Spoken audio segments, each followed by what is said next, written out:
Right now, as you're watching this, 20% of the entire world's oil supply is sitting in a choke point so narrow that if a single tanker gets blocked, fuel prices in your country could spike overnight. And today, that choke point is under direct threat. The Dow just dropped 177 points, the S&P 500 and the Nasdaq are bleeding deep into the red, and Bitcoin is retreating near $65,000. And while all of that chaos is happening, gold, silver, and crude oil are surging like rockets. So the question is, are you positioned on the right side of this storm? Because right now, there are people making money from this panic, and there are people losing money from it. Welcome back to Silver Signals, everyone. I'm Yali Jiang, and this channel is your home for honest, clear, and actionable analysis on precious metals, global markets, and everything that affects your financial future. If you're not subscribed yet, please hit that subscribe button right now, because on days like today, you do not want to miss what comes next.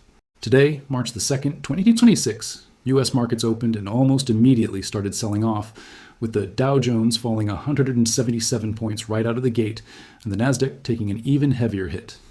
But this is not a rough Monday. This is a coordinated market response to a genuine geopolitical crisis. The Strait of Hormuz is a narrow waterway, roughly 21 miles wide at its narrowest point, sitting between Iran and Oman, and roughly 20 to 21 million barrels of oil pass through it every single day. Right now, Iran is in direct conflict with the United States. Attacks have taken place in the Middle East, and the markets are pricing in a real possibility that Iran could disrupt or block oil shipments through that strait.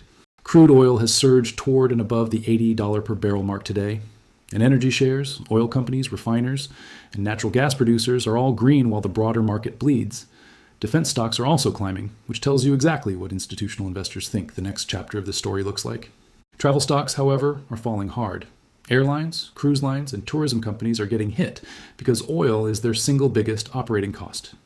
Geopolitical instability doesn't exactly make people excited about booking international flights through regions near an active conflict zone. Gold and silver are both jumping sharply today, and the real reason goes beyond simple safe haven buying. When oil surges, energy costs rise, and when energy costs rise, the cost of manufacturing, shipping, and producing literally everything else rises, which is inflationary by definition. Gold and silver have been inflation protection assets for literally thousands of years, and when purchasing power of your paper currency goes down, the value of physical hard assets goes up in relative terms. Drop a comment below right now and tell me, are you currently holding physical silver or gold? And have you started adding to your position today, given what's happening? I genuinely read the comments on this channel, and on days like today, we all learn from each other. Bitcoin is retreating near the $65,000 level today.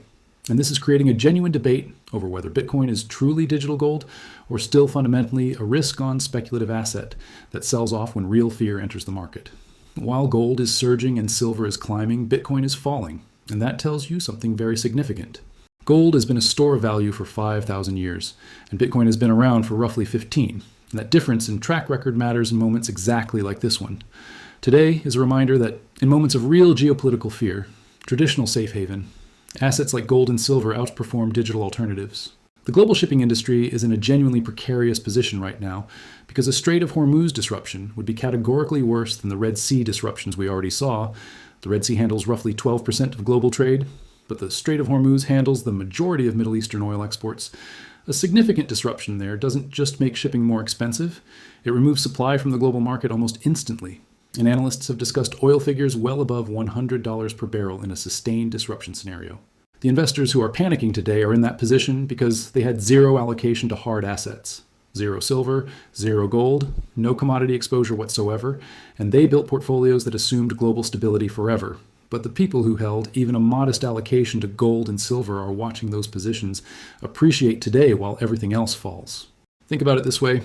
Imagine you own a house and you've been paying for home insurance for 10 years without ever making a claim, and then the moment your neighbor's house catches fire and sparks land on your roof, you're very glad you have that policy. Gold and silver are your financial house insurance, and today the sparks are landing. The reason gold and silver are surging today is precisely because that choke point of the Strait of Hormuz is at risk, and the markets are telling you in real time with real money that geopolitical risk is real and that hard assets hold their value when everything else becomes uncertain. If 20% of the world's oil is at risk, then the global economy is at risk, inflation is at risk of spiking, and gold and silver are the rational, time-tested response to all of those risks simultaneously. If the conflict escalates further and oil pushes toward $90 or $100, the broader market will very likely continue to fall because corporate earnings get squeezed, consumer spending slows, and the Fed gets caught between fighting inflation and supporting a weakening economy.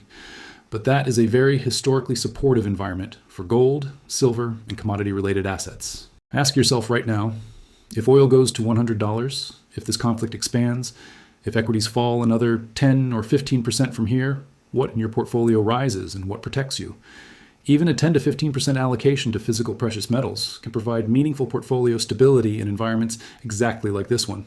If this video gave you even one new perspective or one moment of clarity about what today's market action means, please give it a like, because it takes 2 seconds, and it helps this channel reach more people who need to hear this kind of honest analysis. And if you're not subscribed yet, hit that subscribe button and turn on notifications, because on days like today, you want to be first to get our analysis.